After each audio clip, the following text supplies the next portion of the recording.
The live video sync application allows us to synchronize high-speed video capture with raw motion data collected from 5 different wearable sensors.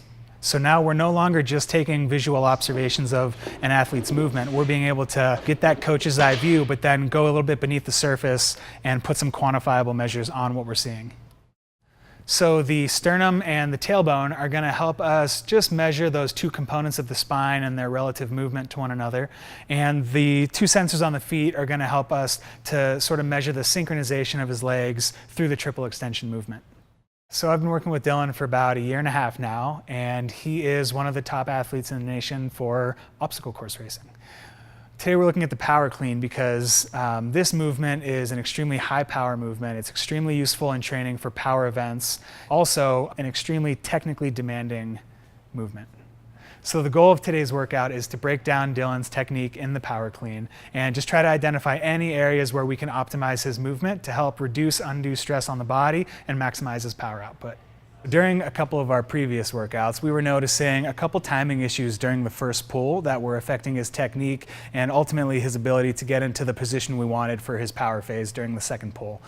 So today we're going to try to break down these components, identify a couple of these timing issues that we can fix, and see if we can clean up the technique overall.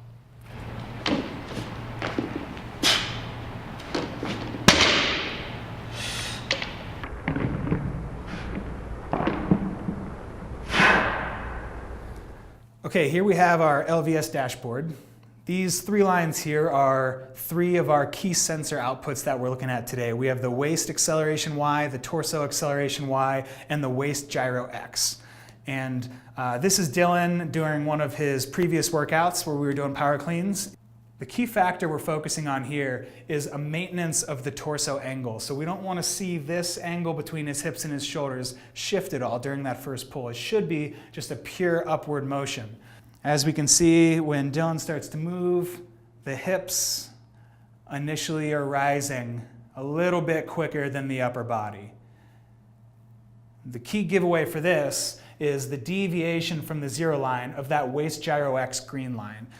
That indicates that there's a rotation happening at the hips as opposed to a pure vertical motion.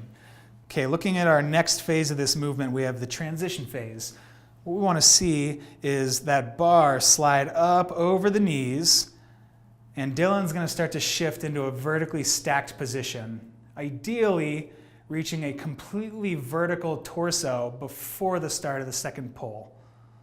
As you can see right there, as we're about to enter our triple extension phase, our torso is not perfectly upright. One of the reasons it's so hard to get into that vertically stacked torso position at the end of transition comes back to the position of the hips after the first pull. So with the hips rising, they're ultimately moving a little farther away from the bar. We don't have quite enough time before the second pull to correct for that and shift our hips all the way underneath the bar before we start that vertical acceleration. From the end of the transition phase, we see the start of the second pull. This is the most critical component of the entire movement. This is where we're going to see the highest amount of power output, the highest speed of the barbell, and ideally we want to be directing as much of this force vertically as possible. So if we zoom in here, we're going to look at the timing of his torso's peak vertical acceleration and his waist peak vertical acceleration. You can imagine if we are in a perfectly stacked position, those 2 acceleration peaks should line up really well with one another. Here we can see a clear offset in the timing. So as this plays out, Dylan is going to be rotating through that second pull, ultimately creating his peak acceleration Y of the waist sometime after the peak from the torso. This is just not optimal because it's not isolating that power into the vertical direction. What we're going to see is a little bit of horizontal movement of the bar as it kind of moves forward off of his hips and then corrects back towards his torso. The torso angle, and if you maintain it through the first pull. Yeah. Being able to maintain that torso angle is going to help you be in a better position when you get to transition so that you can get farther under the bar and more vertical to create more of a triple extension. Looking at today's work, the motion as a whole looks a lot cleaner. The timing is a little bit better, specifically in a couple of the areas that we wanted to target. We can see as Dylan starts his movement, He does a much better job at maintaining a constant torso angle. This sets him up through the transition phase to be able to get into a much better vertically stacked position before he starts his second pull. With that, we're seeing a much better synchronization between his acceleration Y of his waist and his acceleration Y of his torso, indicating that he's directing that force vertically much more effectively. Not seeing as much horizontal motion of the bar as it leaves his hips. Strong triple extension, the bar floats directly upwards through the catch. Today's session went really well. We saw a lot of improvement in these areas we were focusing on based on some of his previous sessions.